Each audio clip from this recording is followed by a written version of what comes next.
He'll tell you a story about a poetry club.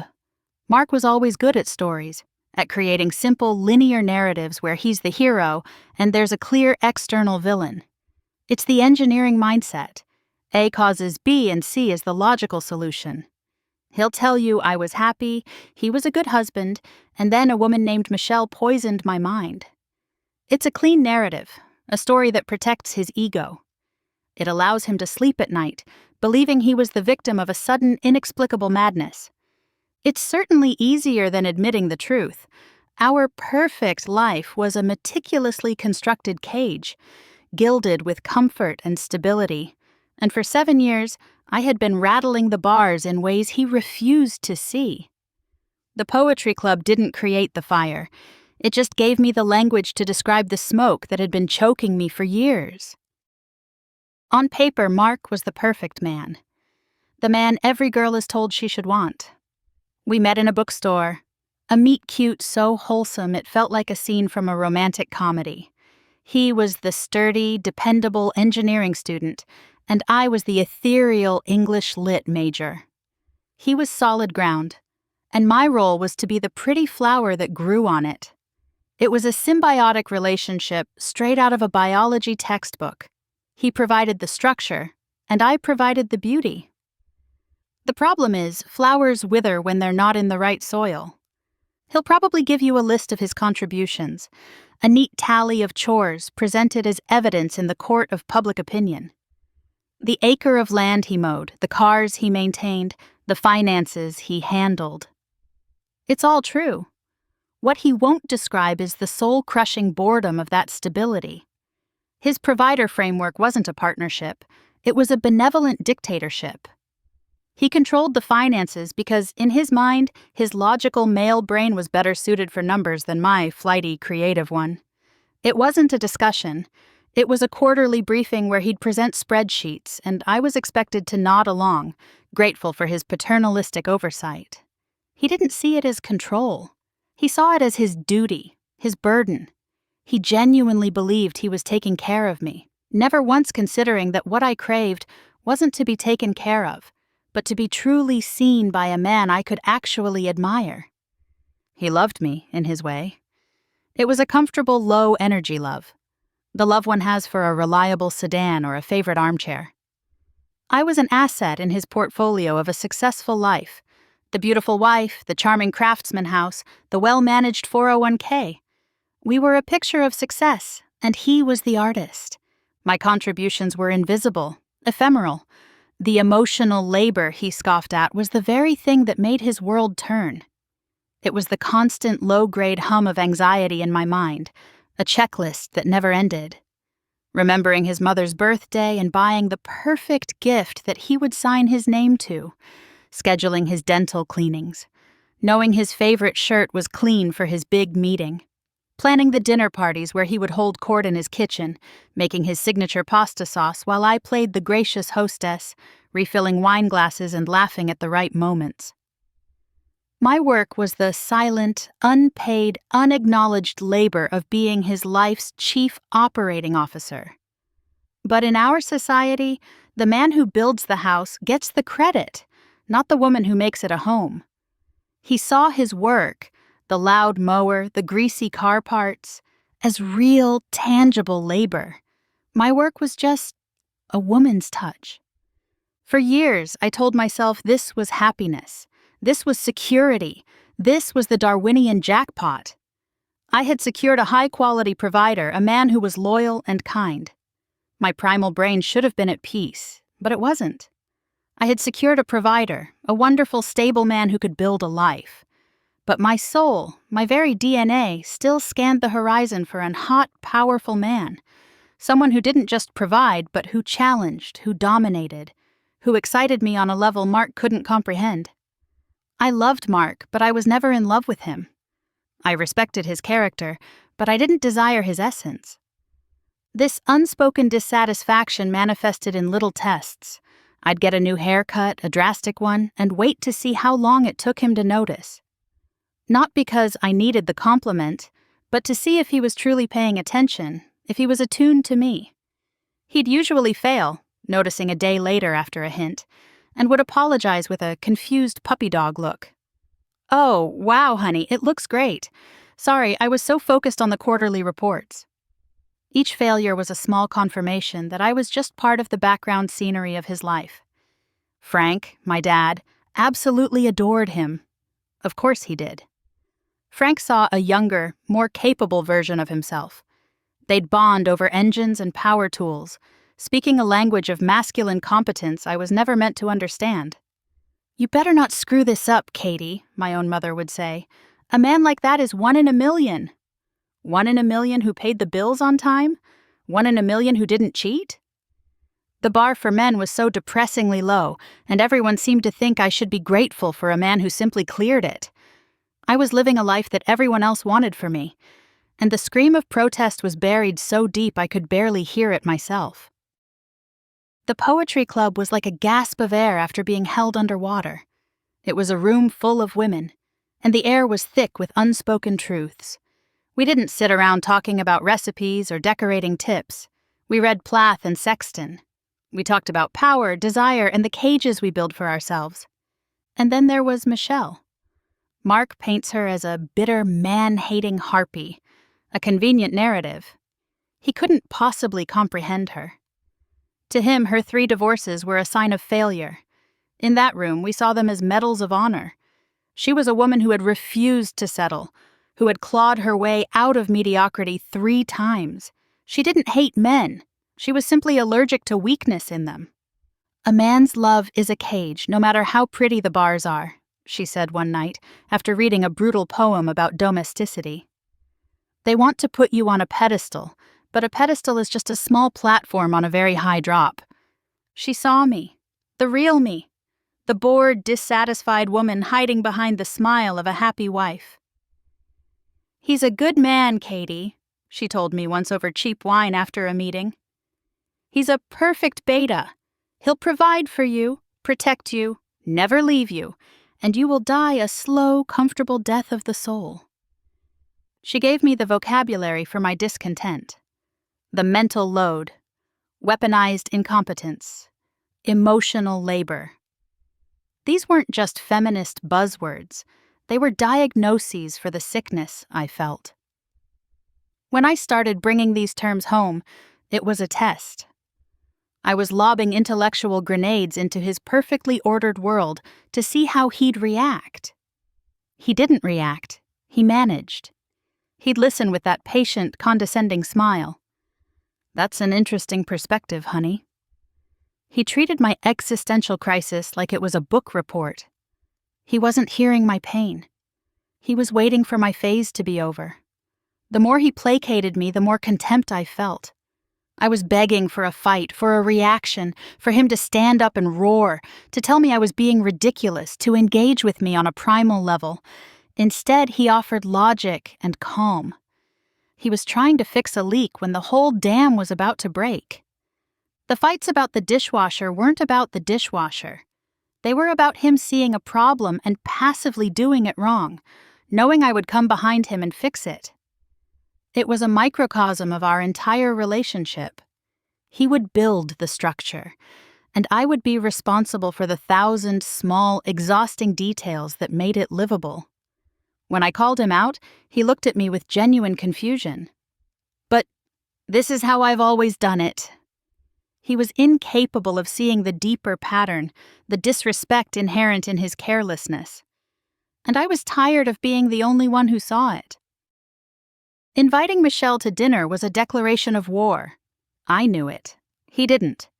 He thought it was a nice gesture, an attempt to merge our worlds. He decided to cook, of course, his signature pasta. It was another performance, another demonstration of his role as the benevolent provider. He was going to charm my new friend and neutralize the threat. Michelle walked into our home and saw it for what it was. A stage set for his life. She was polite at first, a predator assessing its prey. She complimented the food, asked about his job. She let him feel comfortable, in control. Then she went for the throat. "So, a wedding in October," she said, swirling her wine. "Katie must be so excited to finally lock you down. 7 years is a long time to be on probation." Mark laughed, a tight, uncomfortable sound. I don't think either of us sees it that way. Oh, I'm sure you don't, Michelle said, her eyes glinting.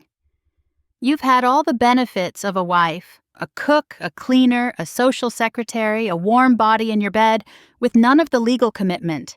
It's the ultimate male fantasy. The beta provider's dream. The temperature dropped. This was the test, a direct challenge to his authority, to his manhood, in his own home. I held my breath. Part of me wanted him to rise to the occasion, to shut her down with a display of masculine power, to prove he was more than the docile provider I saw. Instead, he did what he always did. He tried to reason. He tried to use logic. I think there's been a misunderstanding, he said, his voice strained. We have a very balanced relationship. I handle the yard work, the cars, the home repairs. Michelle let out a sharp, dismissive laugh. Oh, you mow the lawn on your own property? You fix the car that you also drive? You're a hero.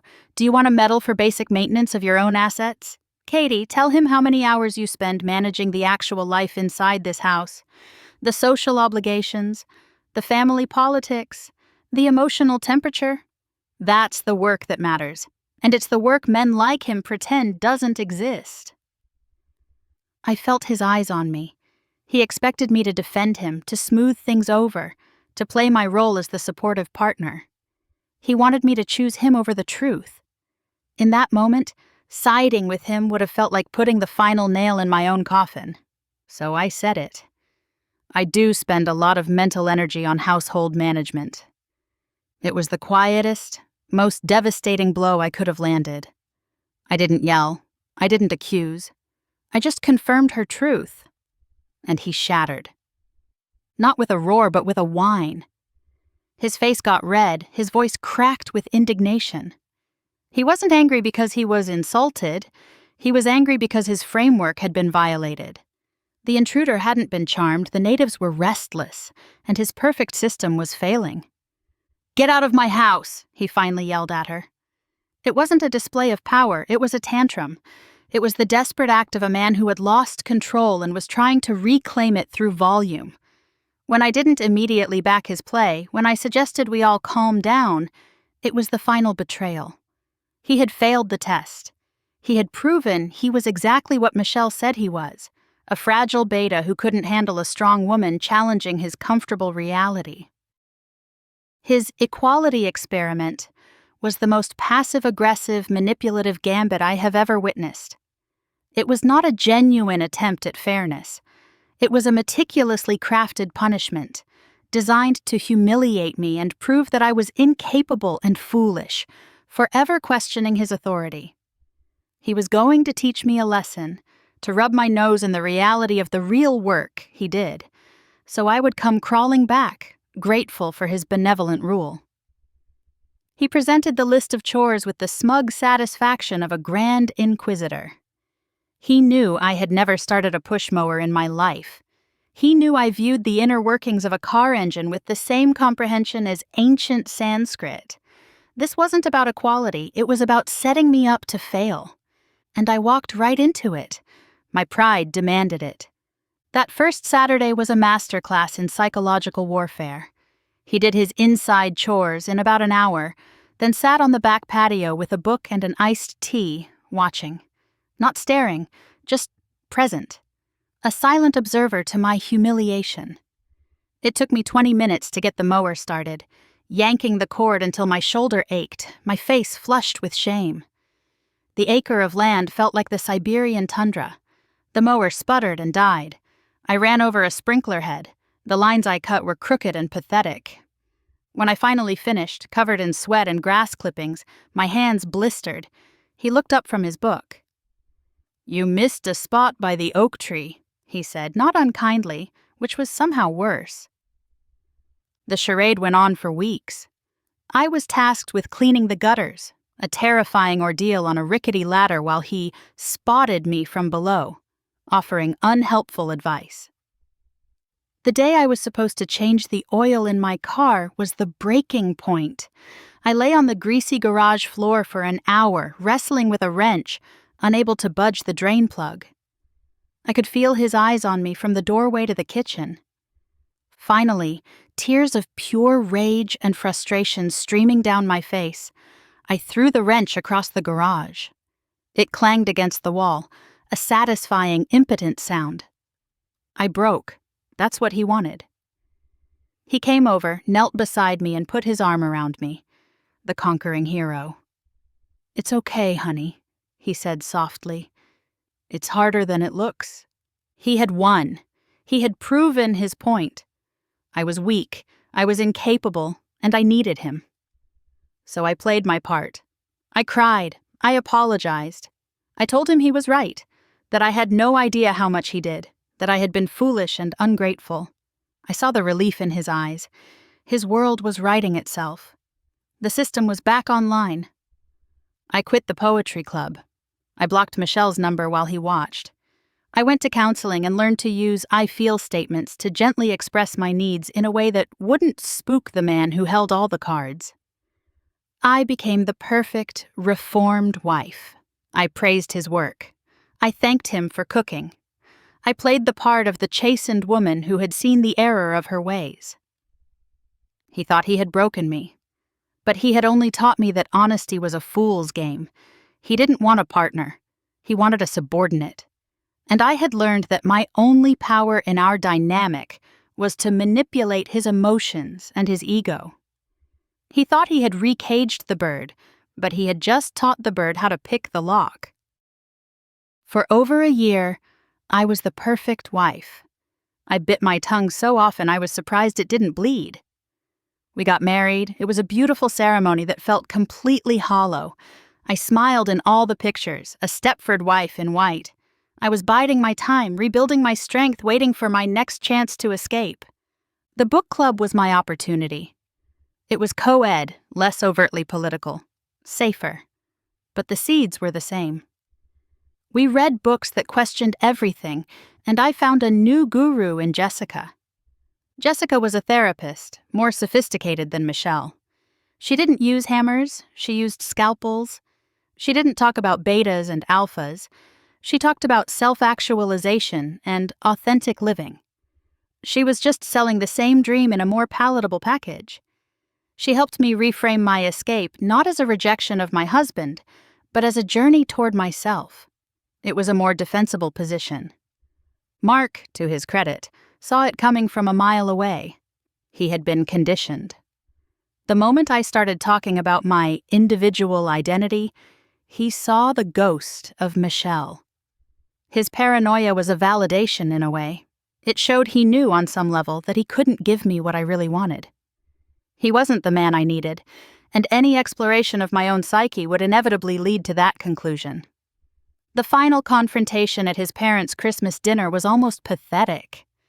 I tried to explain myself using Jessica's therapeutic language, and my family just stared at me, bewildered. Mark just sat there, a silent martyr, letting me hang myself with my own rope. He was already building his case, gathering his evidence for the inevitable end. In the car, he played his trump card. The ultimatum. Do you want to be married to me, yes or no? It wasn't a question. It was a loyalty test he knew I would fail. I asked for space, for time, a trial separation. It was a strategic retreat, a way to leave without being the one who officially ended it. But he was done playing. He had learned his lesson too. He knew he couldn't control me, so he chose the only move he had left. "Okay," he said, his voice flat and cold. "Let's get divorced." He thought he was calling my bluff. He thought I'd panic and backtrack. He was shocked when I didn't fight him. He had mistaken my craving for freedom as a temporary phase. He never understood that it was my fundamental nature. He had provided a safe harbor, but I was built for the open sea. His mistake was thinking he could ever make me happy. My mistake was staying for 7 years, trying to convince myself that he could. The 3 months since the divorce was finalized have been a brutal, compressed education. I had my freedom, and it immediately tasted like ash. I moved into a sterile apartment and dove headfirst into the dating pool, desperate to find the high-value man I had sacrificed my marriage for. I found him almost instantly in a yoga instructor named Stefan. He was a beautiful animal, all chiseled lines and a profound disinterest in commitment. The 60 days I knew him were a frantic blur of exhilarating highs and devastating lows. He was the fire I thought I wanted, and I got burned fast and hard.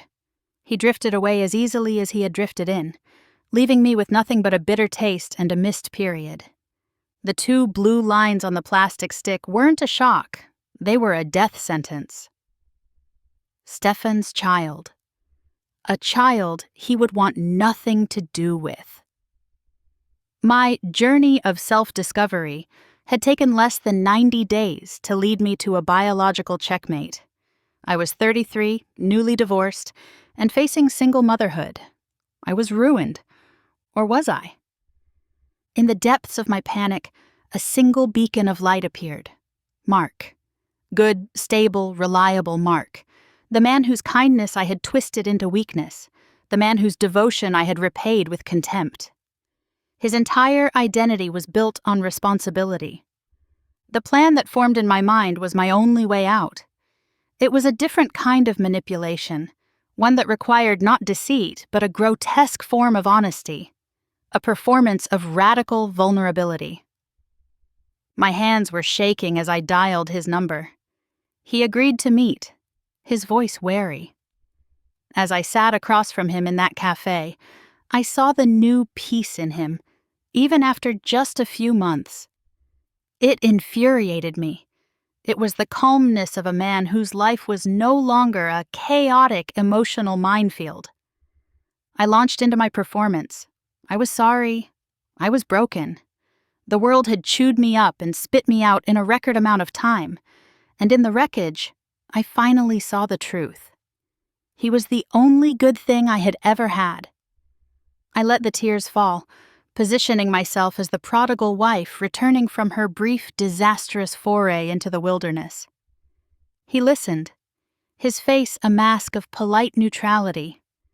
And then, I delivered the news that I hoped would change everything. "There's something else," I said, my voice barely a whisper. "Mark, I'm pregnant."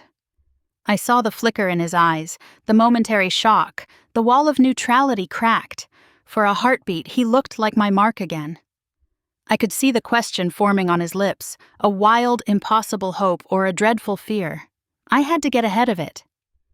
"Before you ask," I said, looking him straight in the eye, summoning every ounce of performative courage I had. "No, it's not yours." The words landed with a quiet thud.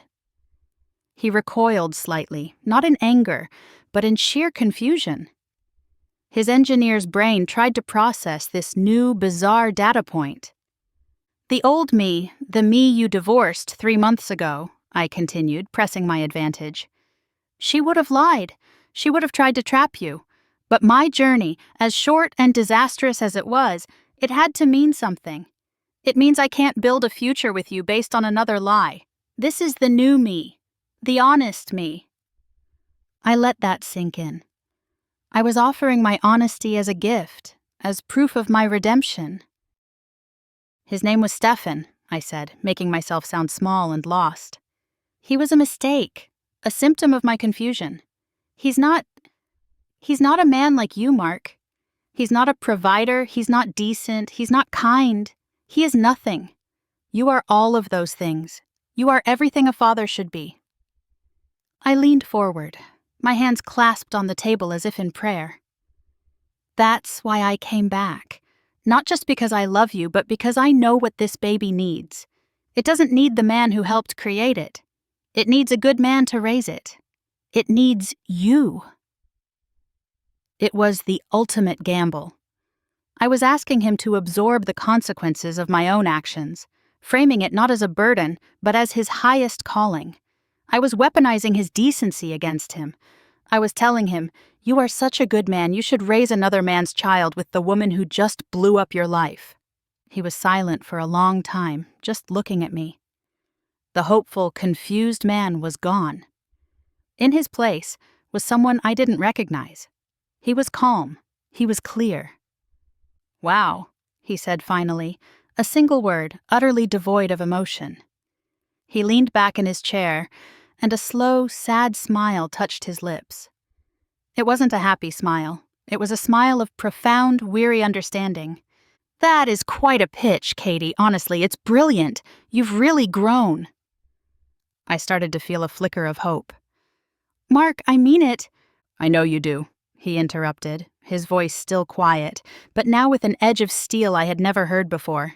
"You've identified my primary qualities: loyalty, decency, a sense of responsibility, and you've constructed a scenario where they can be leveraged for your benefit. It's the most sophisticated manipulation you've ever attempted." My blood ran cold. "You're right about one thing," he continued. "The old you would have lied about who the father was. The new you is just honest about the fact that you want me to be a living solution to your problem. You left me. 3 months ago, Katie. Not 3 years. The wounds are still fresh. You ran off to play with fire, and now that you're burned and have an arson baby on the way, you've come back to the man with the fire extinguisher and asked him to build you a new house among the ashes. Do you have any idea how insane that is?" "It's not like that," I stammered, the performance falling apart. "It is exactly like that," he said, his voice firm, final. "My life, the one I am just starting to build, is quiet. It's stable, it's happy, because you are not in it. I am a good man. You're right, and as a good man, I am telling you that my responsibility is to protect the peace I have finally found." He stood up, pulling a $20 bill from his wallet and placing it on the table. "I genuinely wish you the best, Katie," he said, looking down at me one last time, his eyes filled not with hatred, but with a kind of pity that was infinitely worse. "I hope you find what you're looking for, but it isn't me. My job is not to clean up the messes you make anymore." And then he turned and walked out of the cafe, leaving me alone with the consequences of my choices. My brilliant, honest manipulation having accomplished nothing at all. The safety net was gone. There was no one left to catch me.